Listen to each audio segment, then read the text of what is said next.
बहुत बहुत स्वागत है आप सभी का। मैं हूं आपके साथ शुरू करते हैं बड़ी खबरों की ओर। इस वक्त की बड़ी खबर आ रही है जगत गुरु रामानंदाचार्य स्वामी रामानंदाचार्य महाराज की 75वें जन्मदिन की वर्षगांठ पर अमृत महोत्सव का आयोजन राम की नगरी अयोध्या में किया जा रहा है। कल यानी 14 जनवरी से 22 जनवरी तक यह अमृत महोत्सव मनाया जाएगा, जिसकी जानकारी पत्रकार वार्तालाप के दौरान जगत गुरु रामानंदाचार्य स्वामी रामानंदाचार्य महाराज के उत्तराधिकारी आचार्य रामचंद्र दास ने संपूर्ण कार्यक्रम के बारे में जानकारी दी।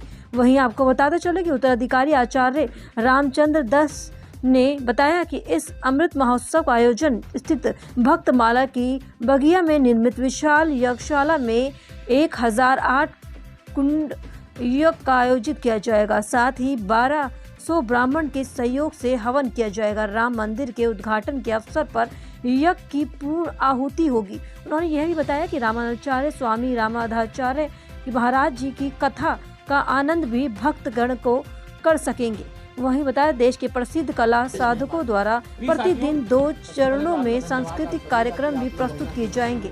2 बजे से 3:30 बजे तक पहला चरण होगा, वहीं दूसरा चरण 6:30 बजे से शाम लेकर 8:30 बजे रात तक आयोजित होगा। आगे देखिए। उसी में एक विषय,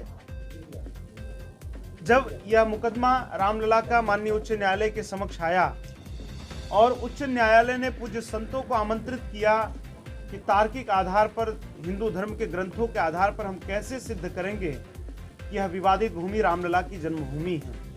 और उस समय इस हिंदू समाज के गौरव सार्वभौम जगत गुरु पद्म विभूषण जगत गुरु रामानंदाचार्य पूज्यपाद स्वामी श्री रामभद्राचार्य जी महाराज, जो कि मेरे गुरुदेव हैं, उन्होंने माननीय उच्च न्यायालय के समक्ष अनेक अकाट्य साक्ष्य दिए थे, जिसको माननीय उच्च न्यायालय ने भी स्वीकारा और अंत में सर्वोच्च न्यायालय ने भी अपने निर्णय में उसको कोट किया है। ये हम सब जानते हैं, सर्व जग विदित है ये। तो ये रामलला की योजना ही कह सकते हैं कि पिछले वर्ष पूज्य गुरुदेव का जब 74वां जन्मोत्सव सालासर में था, तो वहीं पर योजना बनी और अनायास हम सबके मन में प्रेरणा आई कि अगला जो उत्सव है, अमृत महोत्सव है, वो श्री अयोध्या धाम में हो। यह तिथि लगभग 1 वर्ष पूर्व तय हो चुकी थी, 14 से 22 जनवरी की, और फिर संयोग का क्रम रहा, रामलला की कृपा रही।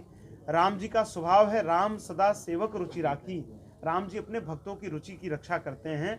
रामलला ने अपने साथ ही कि जब मैं दिव्य भव्य मंदिर में प्रवेश कर रहा हूँ, तो मेरे इस युग के जो सबसे बड़े भक्त हैं, ऐसे पूज्यपाद गुरुदेव का अमृत महोत्सव भी उन्होंने अयोध्या में मनाने की योजना बनाई।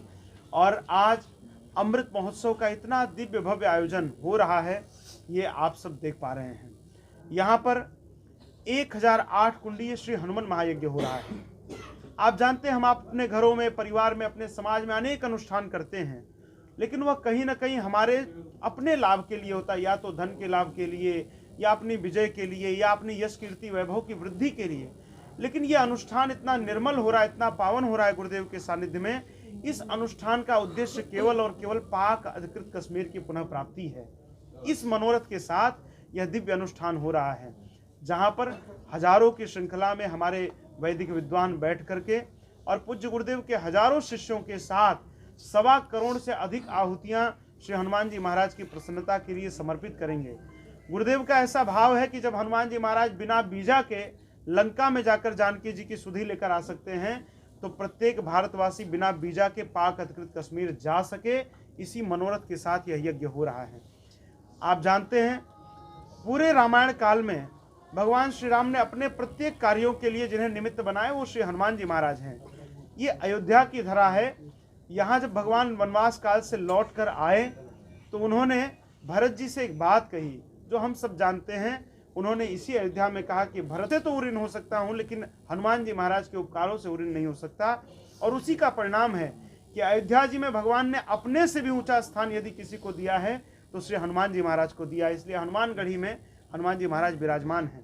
तो उन हनुमान जी महाराज के लिए अयोध्या जी में यह अनुष्ठान होना, हमें लगता है कि अपने आप में बहुत ही हर्ष और बहुत ही प्रसन्नता का विषय है। ऐसी दिव्य आध्यात्मिक अलौकिक अनुभूतियाँ होंगी जिसकी हम कल्पना नहीं कर सकते हैं। और मेरा ऐसा विश्वास है कि जिस समय आहुतियाँ पड़ेंगी और उस समय का जो वातावरण होगा, अपने आप में मनुष्य की बात तो छोड़िए, वहाँ का पाषाण भी पुलकित हो जाएगा। मेरा ऐसा विश्वास है। उसके साथ ही यहाँ पर गुरुदेव ने 20 वर्ष पूर्व इसी अयोध्या की धरा में कहा था कि जब तक श्री राम लला का मंदिर नहीं बनता है तब तक मैं अयोध्या में श्री राम कथा नहीं करूंगा।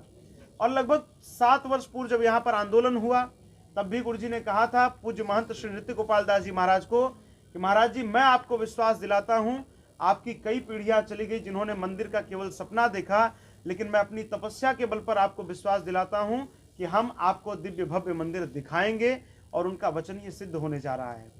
तो यह एक प्रकार से संकल्प पूर्ति महोत्सव भी है। आप जानते हैं पूज्य गुरुदेव श्री राम कथा के संपूर्ण जगत में एक विश्वस्त वक्ता के रूप में जाने जाते हैं। तो पूज्य गुरुदेव के मुखारविंद से श्री राम कथा भी आयोजित होगी। एक भव्य रामायण मंडपम का निर्माण हुआ है जिसमें लगभग 40,000 से अधिक श्रोता एक साथ बैठकर राम कथा का रसपान कर सकते हैं। उसके साथ ही आप जानते हैं ये पूज्य गुरुदेव के 75वें वर्ष पर यह अमृत महोत्सव मनाया जा रहा है। 75 वर्ष का कार्यकाल सामान्य नहीं होता है, बहुत लंबा कार्यकाल होता है। अभी हमने 1 वर्ष पूर्व देश का अमृत महोत्सव मनाया। गुरुदेव का जीवन बहुआयामी रहा, चाहे राजनीतिक जगत के लोग हों, चाहे आध्यात्मिक जगत के लोग हों, चाहे सांस्कृतिक जगत के लोग हों, सबसे उनके संबंध रहे हैं। इस नाते देश भर के जो उनकी विचारधारा का समर्थन करते हैं, ऐसे तमाम राजनीतिक विभूतियों के उपस्थिति होने के हमें अनुमान है। उसके साथ ही देश भर से अनेक पूज्य संतगण यहाँ पर पधार रहे हैं, जैसे पूज्य स्वामी रामदेव जी महाराज, पूज्य श्री श्री रविशंकर जी महाराज, पूज्य संत श्री मोरारी बापू जी, दीदी माँ रितंभरा जी, किनका नाम ले सभी हमारे लिए अत्यंत महत्वपूर्ण हैं। सबकी उपस्थिति यहाँ होनी है। हमारे गुरु भाई श्री बागेश्वर सरकार की उपस्थिति भी कल अमृत महोत्सव में 14 जनवरी को होगी और फिर 20 से 22 जनवरी इस समय के प्रसिद्ध कथावाचक श्री प्रदीप मिश्रा जी, अनिरुद्धाचार्य जी, परम